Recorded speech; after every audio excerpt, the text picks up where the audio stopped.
saying, man, if the streets ain't talking about you, man, if I can't spin a block and find out about you, man, the people ain't about you, man. That's just what it is, you know? But I got to talk about it in the streets, man. Yeah, this one's for the streets first. Stripes like a referee shirt. This one's for the streets first. Tell mama this the rebirth. Say I need church, I talk dirty. Put my hands and my feet work. Teamwork, put in pain, but gotta bring it to the streets first. So. It's your boy Butta, and I'm back with another episode of that Streets First Podcast. You already know how your boy do. I goes out and I brings them out. We here at TO's live on Linux.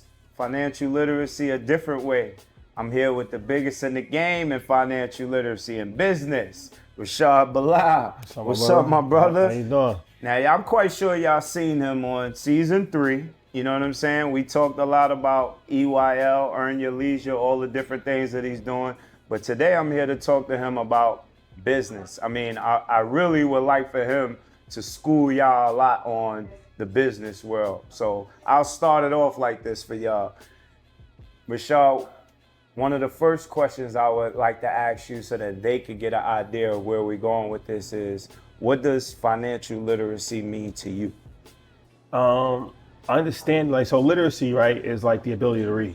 Literacy. Right? So the word, right? So I feel like financial literacy is the ability to understand, to read when it comes to finances. So understanding finance is not just from making money. That's what most people think about finance. They think I gotta find a way to make money. So we've been a little bit illiterate.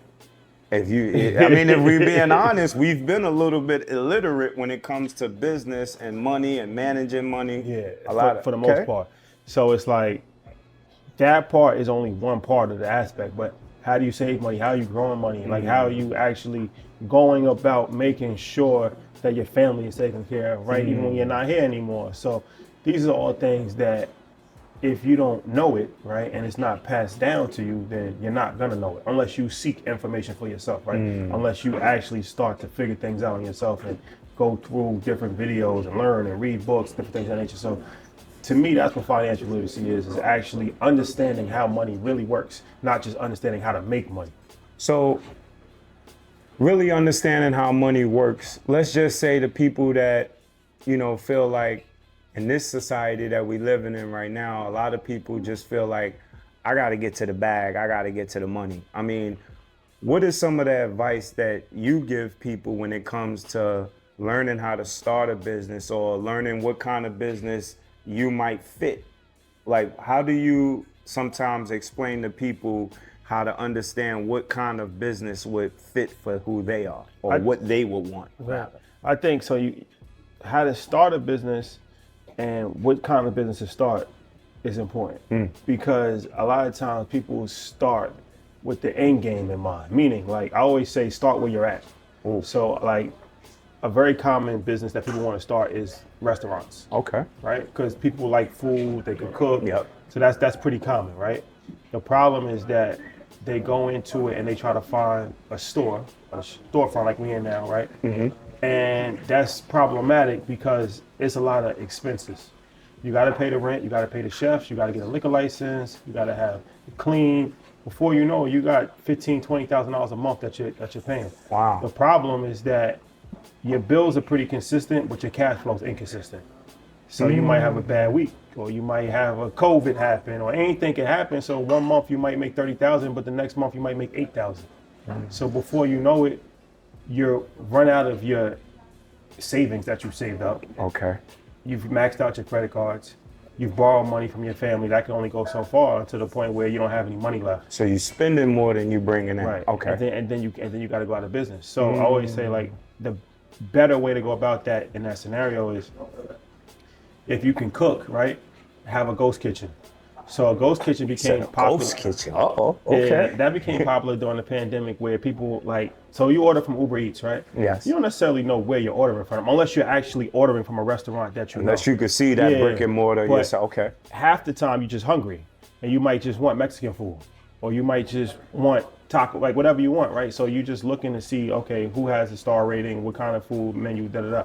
So you don't necessarily have to have a brick and mortar restaurant to be on Uber Eats. You can have a ghost kitchen. So a ghost kitchen is like an industrial kitchen, right? It could be in Boys and Girls Club, it could be anywhere. And they come, they inspect the kitchen, they make sure that it's clean. but it's not a restaurant. So I seen people ordering food from outside of, like, let's just give a name, Made in Mexico. Like, you wouldn't know that the restaurant that you're ordering food from was from Made in Mexico, but I've seen people ordering from like Spanish spots, but they didn't know it was a club, but it had a kitchen to the club. Exactly. Okay. So it's like if you have A's Chicken and Waffles, right? Mm-hmm. I've never been to A's Chicken and Waffles, but it's nice pictures. I look at the menu. It looks good. I'm gonna order from it, right? I don't know that A's Chicken and Waffles is not an actual restaurant. I see what you're saying. But what I'm saying is that that's more cost efficient. That's the you might be paying $500 a month to have access to an industrial kitchen, as opposed to $15,000 a month running a restaurant. So now, once you've built up enough momentum, right? Now, even you still don't even go to the restaurant. Now you can get a food truck, right? Which is mobile, because you might be in a bad location. You don't even know it. So it's like, all right, now the food truck gives you mobility. You could be in the Bronx in the morning. You could be in Harlem in the afternoon. You could be downtown at night, right? So now you're in 3 different physical locations because you're on wheels. And it's still going to be less money than opening a whole brick and mortar restaurant, right? But then once you get enough buzz and momentum and you have enough cash flow saved up, then you get to the brick and mortar last. And you can do that with any business, right? I think, but that's something that a lot of times people start with the end. Like, that's the end. They hurry up and try to get the brick and mortar when you can. Start where you're at. Okay. Keep your expenses low, right? MVP is what we call, like, minimum valuable product, like whatever you can start right now today. Say that one more time so they can hit minimum what? Viable products. So it's like whatever you can start right now. So if like I want to sell clothes, it doesn't make sense for me to get a clothing store right away. Okay. Right? Like, I could do drop shipping and I can sell on Instagram and I don't have to worry about that. And then I can build up momentum, and then getting the store is the last thing as opposed to the first thing. So I think in business a lot of time people look at the last thing because the last thing is the most appealing. The storefront, all of that stuff is the most appealing thing. That's what we think about. But that also comes with a lot of variables that's difficult to operate. So a lot of people like how you say it? The flash. Get on the ride, but don't pedal. Right. So you got to go through the process. Okay. Can't skip steps in the process. So starting at the ground level is gonna be beneficial because you get to learn it, but also you're not putting yourself out there as far as risking a lot of financially right away. So that's important. You want to keep your expenses low at all times, but definitely when you first starting out, because there's ups and downs being an entrepreneur. If you don't have low expenses, it's going to be difficult. So that's another question I wanted to ask you about. When you say cash flow, like expenses and cash flow, what kind of, I don't want to say advice, what kind of, let's say, warnings would you tell people to start looking at when it comes to doing things to get a cash flow and doing things to make sure that you keep your expenses low? Like, what are some of the things that you might have experienced to where you could probably school them to help them look at how to start managing that? Because I think a lot of people don't understand that we do make money, we do know how to make money, but we don't know what to invest our money into. We don't know what to do with our money. So again, cash flow and, money management matters a lot, especially with our kind. You got to harvest money too. Okay. Like, you learn a lot just from nature. Like, there's a reason why squirrels harvest their nuts and everything, because it's like, you're going to have bad times. The only way to survive bad times is to harvest during good times. So when you have money coming in. My moms used to always say, keep a kitty. I never used to know what that kitty was, but now I'm starting to get it a lot more. you gotta harvest money. That's important. And you have to have a system in place where ideally you have more money coming in than is coming out. So if there's more money coming out than is coming in, you gotta make changes. That means that you gotta cut back on your expenses. You might have to fire some people. You might gotta start doing some things yourself. Like, you gotta take constant inventory of the situation. It can happen maybe once or twice, but if it happens on an ongoing basis, that's problematic. So once again, that goes back to starting where you're at, starting small, right? Like, don't just hire 10 people.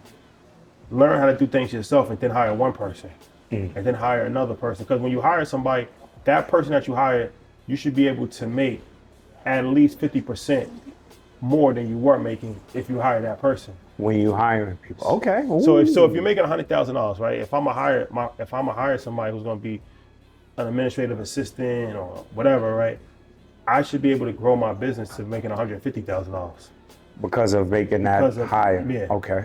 If I'm making the same amount of money, but why am I paying you? Like if I'm making $100,000 before I paid you, and I'm making $100,000 after I hired you for 6 months down the line, why are you here? Either something's not working. Either you're not doing the job effectively, or I'm not organized enough to understand how to use you properly. Because a good employee is supposed to increase how much money you make. Like it won't happen right away because there's different things, but over the course of time, that's what good employees do.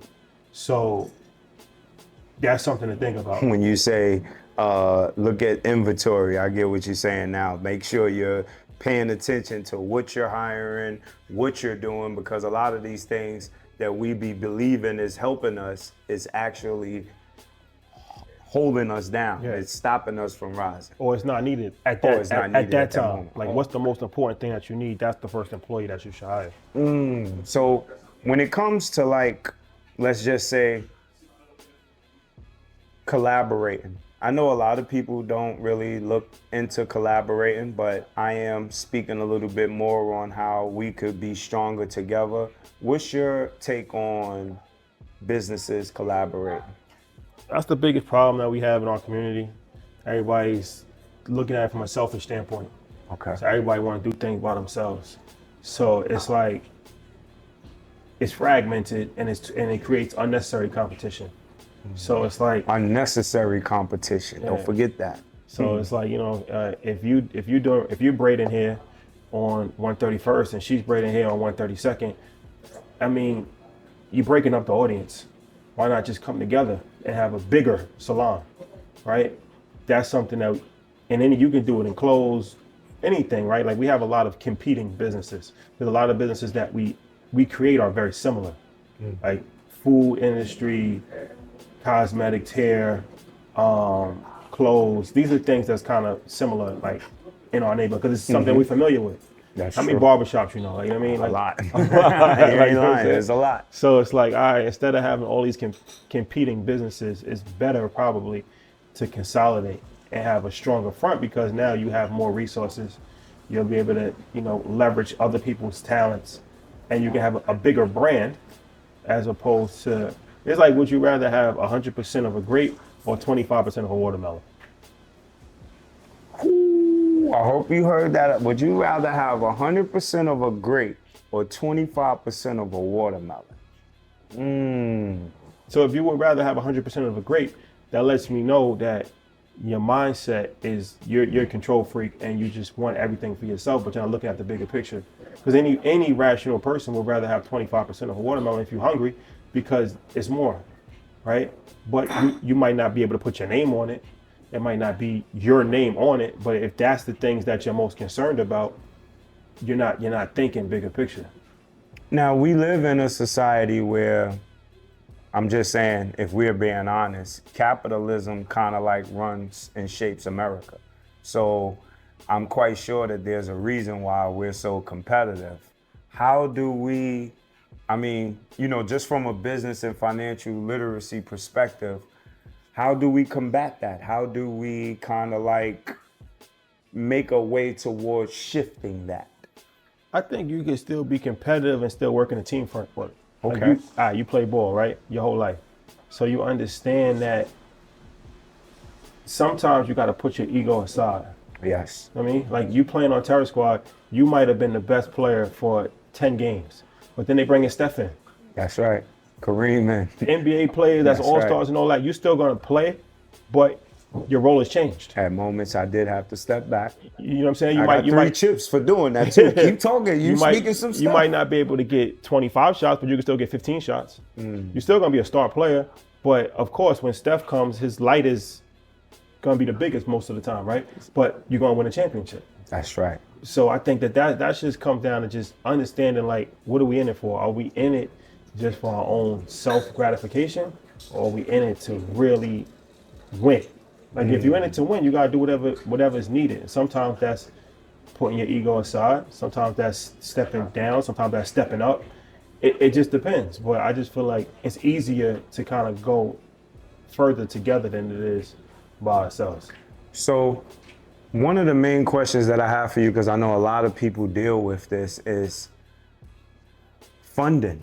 You know, let's just chat just maybe a few minutes about funding. Like, a lot of people make it seem as if funding is a very hard thing to get, it's a very hard thing to receive. But I'm quite sure if you had a little bit of your information that I know that you could give them, how could you help the listener understand how to start looking at where funding may be? Why are you looking at funding? Should it be private, or, you know what I mean? I know you have a great understanding of that. Yeah, for sure. I mean, funding is a few different ways to go. As far as like, you can self-fund something, obviously that's out of your own pocket, right? You can get a group of people together, friends, family member, put that together. You can try to go to a bank and get funding. You can use credit funding. So like, the outside entities is always harder, right? Like a bank lends you money. A bank lends money to people that don't need it. Okay. That's the tricky part. Right? Like, The bank lends money to people that don't need it. yeah. Okay. So it's like, when you really need the money, it's like, you're not gonna get the money, right? 9 times out of 10, just being honest. So now it's like, once again, you got to go back to being efficient. Whereas like, okay, if I need $50,000, but I know that it's gonna be difficult for me to get $50,000 of funding, do I just not do a business because I'm not gonna get the money? Or do I start where I'm at and I have $5,000 and I'm just saying, okay, this is what I have, and I'm gonna make this work, and then I'm gonna grow it until I'm in position where I'm actually bringing money in. Now I can go to the bank, because the bank wants to see that you have money coming in. They want to see time established. But like I said, I mean, if you're just starting out, you're not gonna have time established. That's and you're not gonna have money coming in. That's true. Right? True. But while you're doing this, you can build up a relationship with a bank, right? So you should have a bank that you go to. You should know the banker. Business credit is important. You can get a business credit card. It might not be $100,000 a limit, but it might be $1,000. But you're using that over the course of time, it's gonna expand. So I think a lot of times people look at funding and they're impatient. They just want the money right now. And it's like, there's really no magic wand to just get like $50,000 right now today, right? That's gonna be, or if they do give it to you, it's gonna be in terms that's gonna be really detrimental to you, like 30% interest rate. It's like damn near a loan shark, right? So it's like, you can explore all those different options, but to me, the best thing is to really start where you at, do the self-funding, maybe get other people involved, but not too many, because you don't want to have a responsibility of having outside investors either, because that's tricky. Like, if I give you money for something, technically, like, I have a say in what you're doing, and it could cause issues down the line, right? So I think it's always best to, if you're going to bring somebody in, that's a partner, right? Okay. So think about who you bring. It's not bad to have partners, but think about if this person is a great partner for you or not. Because just because they have money doesn't mean that they're a great partner for you. I'm quite sure when you're doing these interviews, you interview some of the best business people in the world. You've interviewed a lot of the top people in the business in the world. What are some of the things that you learned from your conversations from those kind of people? Scale, like, you always got to scale. Like, think bigger. Like, that's the thing. I think a lot of times people get stuck where they at, and it's hard for them to really think like, what's bigger than this. And that happens to anything in life. You know what I'm saying? Like, you get stuck just doing what you're doing, and you wrapped up in that moment, and you think that that's the entire world. It's hard for you to see outside of that. But the best people in business never get satisfied. They always think like, what's bigger? How can I improve? How can I reach more people? So that's something that, you know, learning from people that's like at the highest level possible. That's what they always say, like, just never getting satisfied, always scaling, always thinking about how you can scale, always thinking about how you can make whatever you're doing 10 times bigger. What are some of the don'ts? Because if you got that right there, scaling and everything from them, what are some of like the don'ts that you might have gotten from them? Like, you might have heard this in a conversation and it taught you that, I'm not gonna move that way. You gotta be careful of who you work with. Okay. Like, as far as employees, partners, stuff like that can really wreck your business. That's detrimental then. For sure. Ooh, okay. So you gotta have good talent around you. Like, you can't have negative people, bad talent, complainers, people that's not there to work, like that can really sink your ship. So if a nigga send you a picture that he 30 minutes late, that's a problem, right? If I gave you a specific time to be here and you sending me a picture that you stuck in traffic, that's a problem, right? Yeah. Because you should have been more prepared to make sure that you was gonna be here instead of thinking that I could send you a picture and hope you're not mad at me for being late, right? You got to be a little bit more. I want to make sure that I'm on the right wave with all of this stuff that I'm thinking, because if I can hear it from you and others can hear it from you, they can't just blame Adrian for being the bad guy. Why? Because I'm listening to someone else that's on this wave. That's a fact. I just want to make sure I'm right, if I'm in the right place of how I'm thinking. I learned when I was in prep school, my coach, he said something to me that I never forget. So we used to have practice at like, let's say like 2 o'clock or like 4 o'clock, right? And we had a rule where if you came anytime after 15 minutes before practice, you was late. So most people will look at it like, all right, well, if practice starts at 4 o'clock and I get there at 3:50, I'm 10 minutes early. You was late. You had to run suicides for that. Okay. And the reason being was that it takes at least 15 minutes to prepare. You get there, you got to change, you got to tie your sneakers with all that. You got to even just mentally get prepared. So I say that to say on time is late. On time, okay. So early is on time is late, and late is unacceptable. I want to make sure I knew that I said that rule right. Because I'm hearing how you just said that. And if you saying that, then that means that rule is right. Early is on time is late, and late is unacceptable. Okay, let me make sure. I just want to make sure. Yo, you know why I'm asking you this stuff? Because we're in a world of business. And I don't want no one around me to feel like that I treated them a certain way because I didn't allow the way that they were moving to stop what I could do with business. So sometimes if I'm hearing from somebody that the people that you keep around you can be I don't want to say a tricky thing, but I have to be able to understand what it is that I want, what do I need to make sure that is around me, because I'm more focused on where I'm trying to go and what I'm trying to do. And as long as I'm staying on that path, most likely I could get there. And it's not going to be easy because, like you said, through different relationships, I'm going to have some downs. But you're telling me, if I'm listening right, to make sure that I harvest. So in other words, don't just count on one person. Make sure I got a bunch of people around so that I know if I had to switch up or, because that counts, right? I mean. Yeah, for sure. You want to make sure like the Marines. Okay. It's better to have a few good men than an army of subpar men, right? Like the Marines is a select group of people, right?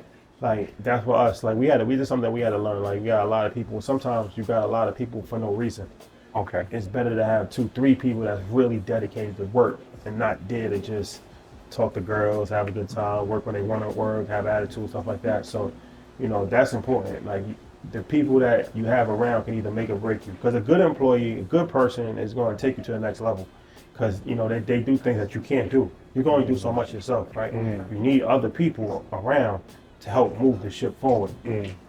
So on the flip side, like I said, like I wouldn't bad energy, but good energy can really take you to that next level. So that's really, really important, is having good people around you. So we're getting a little bit towards the end, but I really want to tap into just the words itself. And I know that you could speak a lot on it because it speaks a lot for itself. Earn your leisure. Can you break down more to what the listeners need to understand about just those 3 letters, EYL, or just those 3 words, earn your leisure? Yeah, it's one of these things you gotta. So my partner came up with that, Troy. Shout out to Troy Mills. Shout out to Troy. What? So it's one of these things that social media show you the highlights. Okay. Of people's lives. It's like Sports Center, right? Like, so they show you somebody going on vacation. They show you somebody, chain on. They show you somebody, the best part of somebody's life. That's what they're gonna show you. But they don't show you what it took to get to that point. So it's a whole generation of people that just want to skip every process and just get to that point. I mean, but it's like you gotta earn that. You gotta earn that, right? So leisure is another word for like freedom. And so it's like, if that's your goal to be financially free, if that's your goal to have freedom and to live like the life that you want to live, you gotta earn that. So that was our whole thing. It was like, you just gotta earn that, or earn your leisure. Like, you gotta earn that. So we wanted to always make sure that we're not selling you a dream.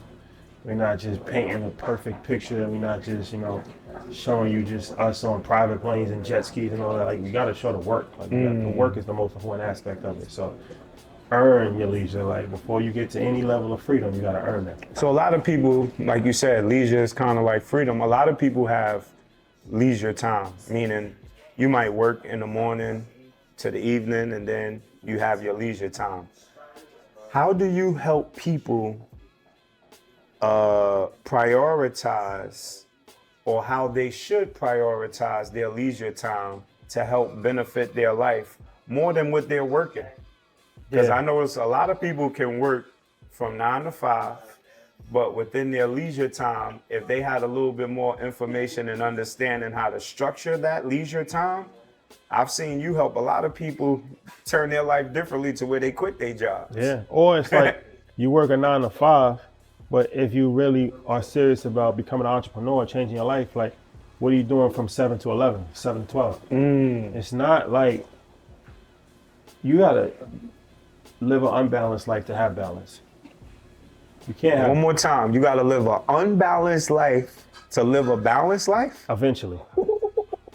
That's my philosophy on it. Y'all gonna wake up today.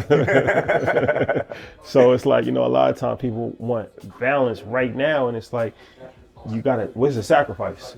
Where's the sacrifice, right? So if you're working a 9 to 5 job to pay your bills, okay. But what's stopping you from, on your own time, grinding from 7 o'clock at night to 11 or 12 o'clock at night, right?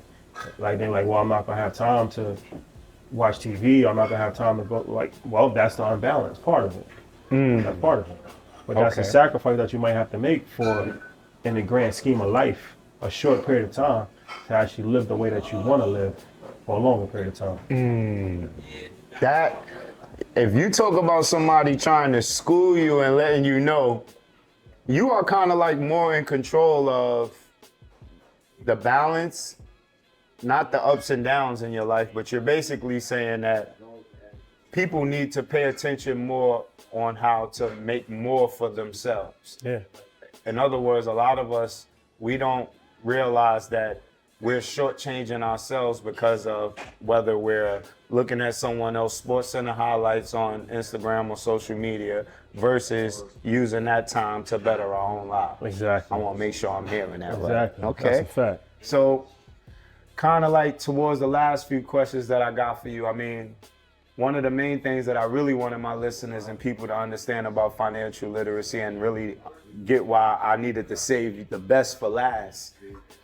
Hey, bro, you got like a whole community and homes, all type of things that you're building out in Ghana, man. Can you please speak a little bit more on that? Because again, I hear people talk to you about finances and making money, but I don't really hear people asking you or speaking about how you invest into that to better other people's lives. So again, could you speak a little bit more on how did you come up with that? What made you feel that way? And where's that really right now in the process of going?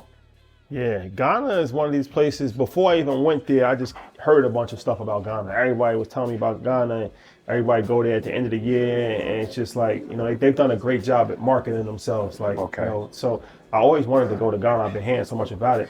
But then also you hear like, as far as like being in America, being Black American, you always hear like, go back to Africa. But you hear that saying a lot. What does that mean? Like, exactly. If you've never been there, you don't got family there, what does that mean? So we wanted to do something where it's like, all right, we wanted to create a bridge between this side of the world, that side of the world, give people opportunity to actually have homes, apartments in Ghana where it's like, you can live there full time if you want, or you can come there for a couple of weeks out the year and then just Airbnb it out, have a rental property where you're actually making money that way as well, right? But that could be your beach home or something like that. I see what you're saying. Exactly. Okay. So instead of like, going to Florida and all, like, That's why right. don't you go to Africa? Like, no. So it was crazy because we had that idea, and then we went to Ghana. We did a show in Ghana, and then we met real estate developers out there, and they had the same idea. They were from Ghana. They had their idea. They wanted to bring Americans to Ghana. Wow. So the same thing that we was thinking about, they was thinking about out there. we was thinking, and they had the land already. So you got an alignment. Yeah, exactly. Does alignment play a big part? Not to cut you off, but does alignment play a big part in business? And like sometimes, from what I'm hearing, a lot of things that you're saying, it seems like you're telling a lot of people that they have to find the alignment in order to like find where they can go in this life, in this world of themselves. Am I saying it right? That's a fact. Okay. Your thoughts are gonna come to your reality. I really believe that. Like, you know, whatever you put in the world, good or bad, it's gonna come back to you eventually. Okay. I do believe that for sure. So, yeah, it was definitely an alignment for sure. And it was crazy that we met people that was on the same path as us. We never met them before. He's on the other side of the world. Wow. But yeah, so the project, and once again, this goes back to collaboration, working with people, right? Partners and partners, stuff. Okay. Like that is beneficial. So the total project, when it's all said and done, is going to be 400 acres, and it's a community, and it's 400 acres? That's not no. That's not no. 5 acres is a lot, man. You said 400. Yeah. We talk about miles. That ain't even blocks, all right? That's miles. But go ahead. Yeah. So it's gonna be townhouses, apartments, and villas, and then we're gonna have bike paths. We got a basketball court. We got a pool. We're gonna have a grocery store. So the whole idea is really just to have like a self-sufficient community, and it's going to be a mix of people from Ghana, people from America, people from all over, so everybody can learn from each other. They can be culturally integrated. So it's like you might be from Atlanta, your neighbor's from Ghana. Like, I mean, now you gotta have conversations, and you gotta learn from them. They gotta learn from you. That's the whole point of it. Each one teach one. Right, exactly. So in that community. Yeah, exactly. So it's going great. The first phase is 40 acres, and that should be done probably this summer. Wow. So they're moving real fast on the development, everything. And yeah, definitely. So really it's like a 2026, 2027 type project? Yeah. Wow, within the next 2 years. Yeah. I mean, I had to ask you that because again, like you said, we always hear a lot of people, especially now. I'm hearing it more now than I've heard it a lot before, back maybe 20 years ago. But now it seems like everyone's saying, you know, you should go back to Africa. And again, you know, I've heard that they make you feel like you're like that's your home. You're missing like this being here is your home. Like they greet you in that way. Could you speak a little bit on that? Very welcoming, especially like Ghana. Ghana's a very welcoming society. So it's laid back, it's chill. People like very cool, very welcoming. The food is amazing. I love the food, like some of the best food you'll have in the world. So I think a lot of times people make conclusions based off of their assumptions. Okay. Like they don't want you here, but see it for yourself. You got to see it. Don't rely on what somebody else is telling you, what you hear on Instagram. Like, you know what I'm saying? Like, you got a lot of alternative facts out here these days. That's a fact. So see it for yourself. But nah, Ghana, I encourage everybody to go. You definitely have a good time. It's like once you get out there, it's cheap. Like it's not expensive. Like when you get out there, like food and stuff like that. And it's just like kind of like being on an island in the Caribbean. Like you forget about. We don't realize how much toxic stuff we have in America until we leave. Like that's what I was about to say. So you really wouldn't know or have an idea about a lot of things until you're exposed to other things. Right. So you can only have a certain view of how you see things because you're not open, your mind hasn't been open to experiencing other things to really make a good judgment off of. Exactly. And I'll say this too, like, you know. I hear people say this is poverty all the time until you're seeing a basketball team that didn't have sneakers. You could never call this poverty. I've watched a whole basketball team with no sneakers. That's a fact. And I'm looking at Joe like, why are you telling, they got no sneakers, bro. Like, they getting ready to play in the game? That's a fact. Like, you have a different appreciation, and even out there, like, you have the haves, you have the have-nots. There's poverty out there for sure. But the one thing is, like, even the people that don't have anything, they still got a good spirit. Like sometimes, like you said, that's big. Relative people that have quote unquote nothing in America still have a lot. Electricity. If you got electricity, if you got running water, if you have heat, if you have an air, that's a blessing. That's a blessing. Like there's parts in the world that don't have none of that. Don't have running water. Like they got to go outside to go to the bathroom. Like, you know what I'm saying? That's Like, different. Like, so That's a different. It's like, but a lot of that in America, once again, we don't realize. So it's like, we're never really happy in America. We always got to fight and we got to constantly grind. And even if you got a car, you want a better car. You got a watch, you want a better, like, it's like, you always comparing yourself and you go to the other places and it's like, yo, I'm just happy that I'm just alive. I was moving. I'm moving too fast. Yeah. So one of the last questions that I got for you that I would love for them to hear from you.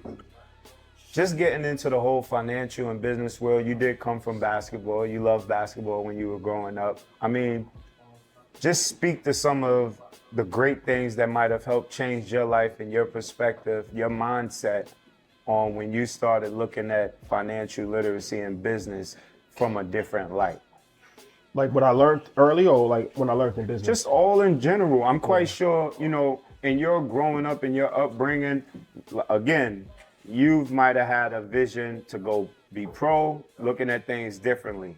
The Rashad that I see today, again, is showing me another way of how to go pro. You know what I mean? The word professional. So again, I would love for someone that, again, is like this in that world. Yeah. How did that shift come about? How do you feel about that? Where are you at with that? Yeah, I feel like one thing I learned is in sports and in business is that you gotta really be dedicated to the process.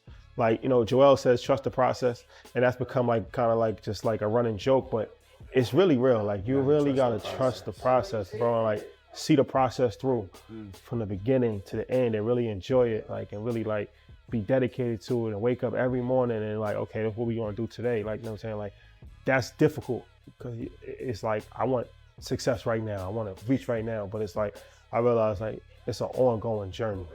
Like, even the word success is not really like, it's ongoing. Like, it's never like something that you've reached a point. Because if you reach one point, you realize that there's another mountain that you got to climb. Like, you know what I'm saying? So one person's success is another person's failure. To be honest with you, right? Because it's like one person, their success might be, I want to be able to have $1,000. That's success for me. Another person might look at that and be like, damn, I'm about to commit suicide. I've went from 10 million to 1,000. So it's all relative in life, like, you know what I mean?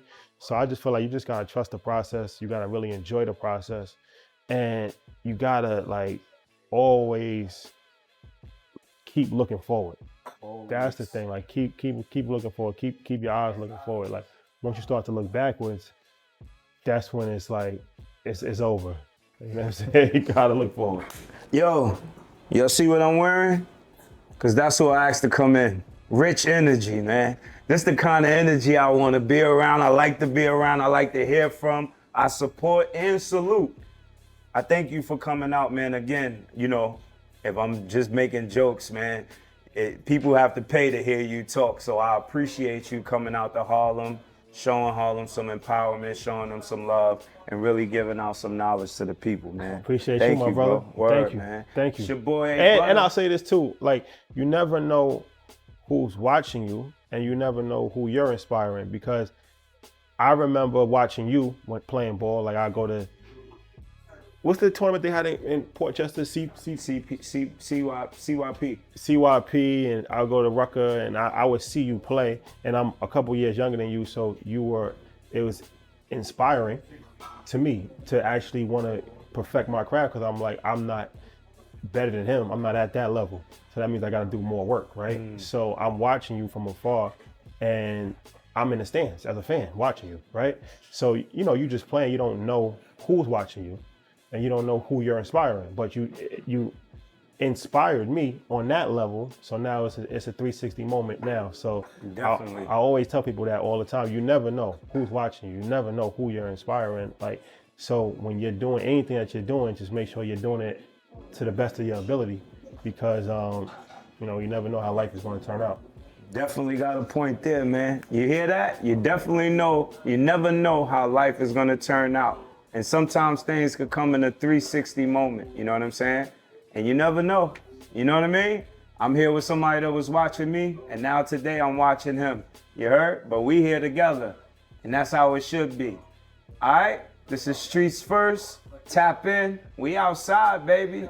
We giving that empowerment out. Free game from a whole lot of games. Yeah, this one's for the streets first. Stripes like a referee shirt. This one's for the streets first. Tell mama this the rebirth. I need church. I talk dirty. Put my hands and my feet work. Teamwork. Put in pain, but gotta bring it to the streets first.